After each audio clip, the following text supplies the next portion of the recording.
آپ کے نکاح کے وقت، جناب زینب کے نکاح کے وقت مولا کائنات نے مہر میں صرف یہ 2 شرطیں رکھی تھیں.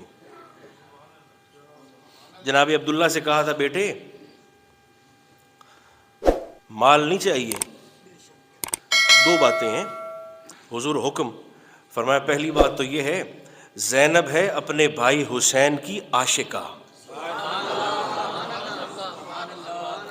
یہ رہ نہیں سکتی، اسے دن اور رات میں ایک بار ضرور اپنے بھائی حسین سے آ کر ملوا جایا کرنا. نکاح کے وقت کی شرط ہے مہر میں.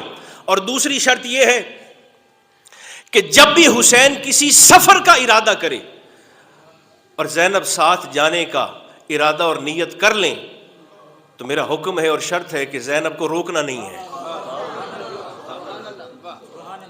ساتھ جانے دینا.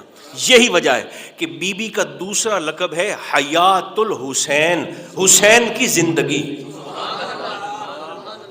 بولیے نا لقب کیا ہے؟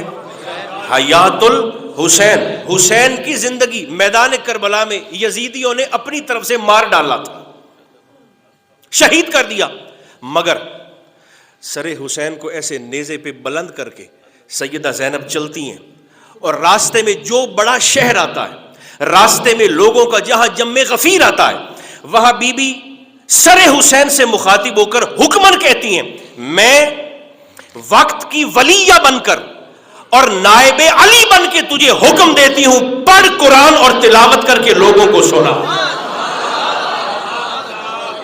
آپ حکم دیتی قرآن پڑھنے لگتا.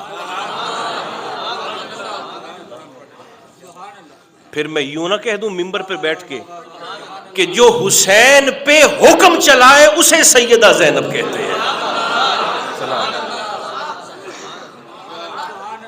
جس کا حکم حسین پر چلتا وہ سیدہ زینب. سچی بات ہے، بغیر کسی تکلف کے، بغیر کسی خطیبانہ انداز کے کہنے لگا ہوں. جواب مریم جناب زہرا. جو سمجھنے والے ہیں وہ ضرور بولیے. جواب مریم جناب زہرا، جواب زہرا جناب زینب، اور جواب زینب بس سیدہ زینب.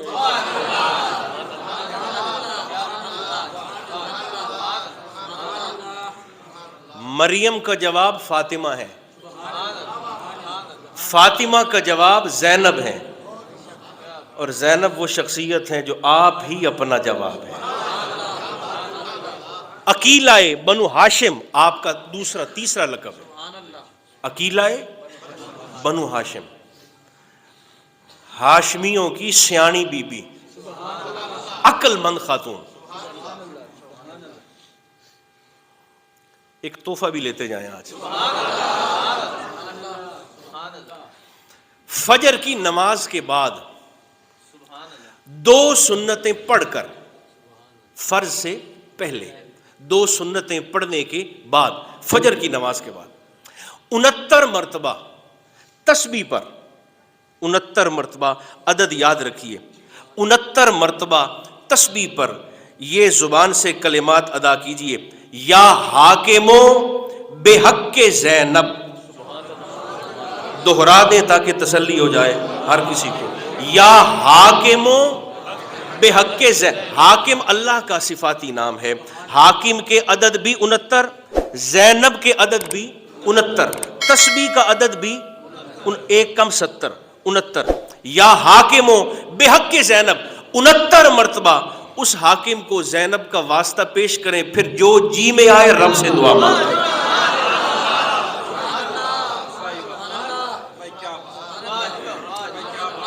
مصر کا شخص ہے، مصر کا، اس نے بڑی محبت کی شادی کی. موڈ ہے یا اگلے جمعے پہ کرنا ہے؟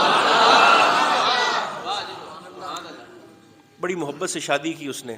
مصر میں آدمی تھا، اپنی بیوی کو کچھ کلمات ایسے کہہ بیٹھا کہ وہاں کے مولوی صاحبان نے کہا کہ یہ تو طلاق ہو گئی.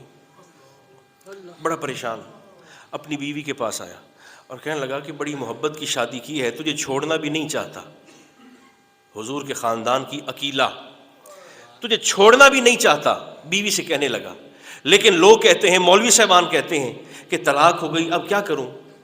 وہ بیوی کوئی موالی تھی اور حلالی تھی، اس نے کہا مشکل آ جائے تو مشکل کشا کی کنڈی کھڑکاتے ہیں، مولویوں کی نہیں۔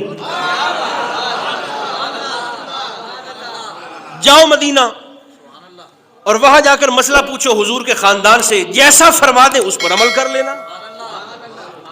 تو کہنے لگا وہاں پر کون ہوگا؟ بی بی کہتی ہے وہیں جا کر پتہ چلے گا کہ حضور کے خاندان میں کون ہے۔ یہ شخص مصر سے چلا، حدیث پاک کے ساتھ چلتے آئیے گا، مصر سے چلا اور مدینہ منورہ میں پہنچا۔ زمانہ تھا عباسی خلیفہ منصور کا، جو چن چن کر حضور کے خاندان کے لوگوں کو یا نظر بند کر رہا تھا یا قتل کروا رہا تھا۔ منصور عباسی خلیفہ، یہ پوچھتے پوچھاتے مسجد نبوی میں آیا تو منصور حضور کے ممبر پر بیٹھا ہے۔ اس نے لوگوں سے پوچھا کہ نبی کا وارث کون ہے؟ تو لوگوں نے، چیلے چانٹوں نے اشارہ کیا، وہ سامنے بیٹھا ہے نبی کا وارث۔ یہ آیا اور قریب آ کر سلام کیا، جانتا نہیں ہے، کہنے لگا یا خلیفۃ الرسول، او رسول کے نائب، یہ مسئلہ ہے میرے ساتھ، کچھ کلمات کہہ بیٹھا ہوں بیوی کو، وہاں کے لوگ کہتے ہیں طلاق ہو گئی ہے، آپ کیا کہتے ہیں؟ تو منصور کہنے لگا بیٹھ جاؤ، ابھی ہمارے مفتی اعظم آئیں گے تو پوچھ کر تجھے بتاتا ہوں۔ اس نے کہا خدا کی لعنت ہو، جو خود پوچھ رہا ہے یہ رسول کا نائب کیسے ہو گیا؟ یہ رسول کا نائب کیسے ہو سکتا ہے؟ اٹھ کر جانے لگا، پیچھے سے کسی نے کندھے پر ہاتھ رکھا، ہاتھ رکھ کر کہنے لگا وہ سامنے محلہ ہے ہاشمیوں کا،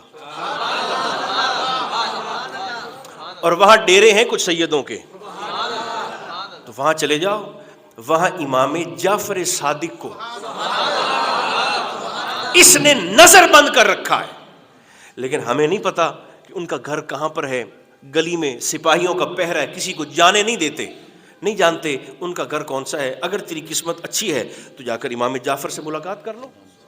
اس کا عقیدہ دیکھیں، کہنے لگا کہ ہمیں نہیں نا پتا وہ کہاں ہے،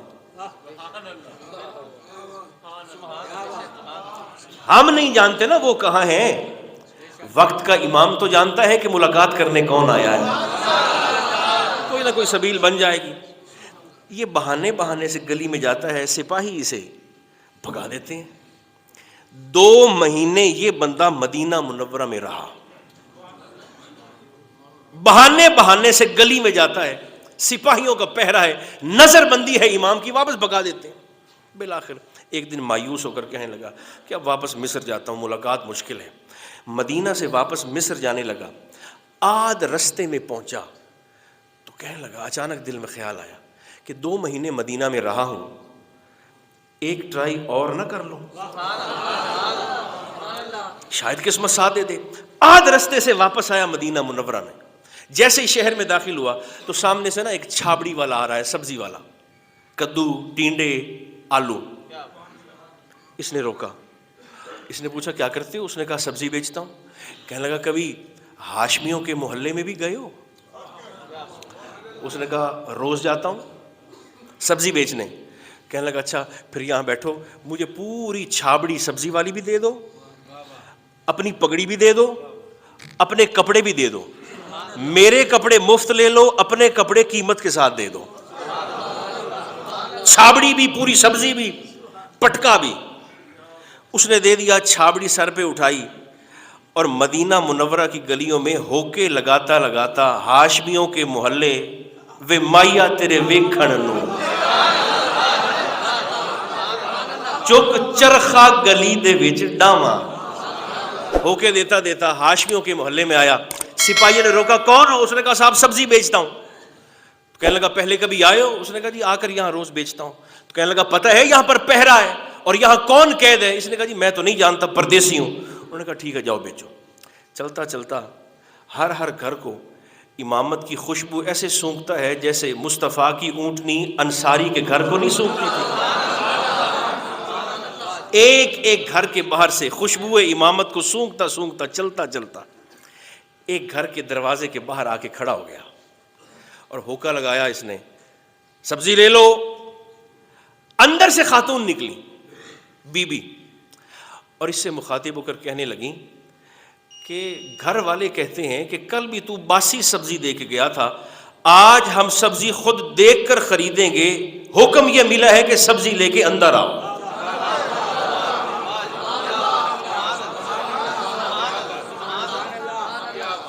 کل بھی تو بے ہی سبزی دے گئے ہیں, تو آج امام فرماتے ہیں کہ ہم تازہ سبزی خود دیکھ کر خریدیں گے, اندر لے آؤ.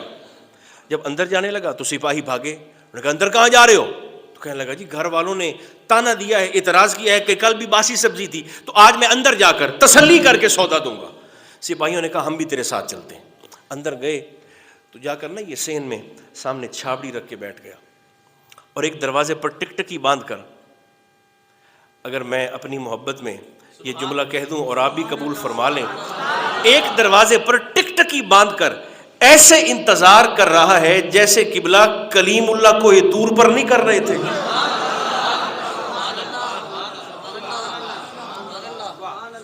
ٹک ٹکی باندھ کے دیکھ رہا ہے. تھوڑی دیر کے بعد دروازہ کھلا, ایک آفتابی چہرے والی شخصیت, سر پہ امامہ رسول کا, تلوار حیدر کرار کی, جبہ مصطفیٰ کریم علیہ السلام کا,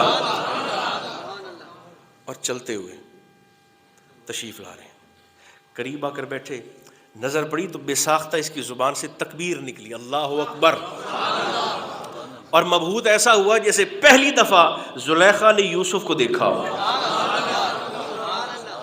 حیران ہوا, ادھر تکبیر بلند ہوئی, ادھر خوف زدہ ہو کر پیچھے دیکھا کہ کہیں سپاہی تلوار نہ چلا دے گردن پر. اس نے گردن پھیری, کان امام کے قریب ہوا,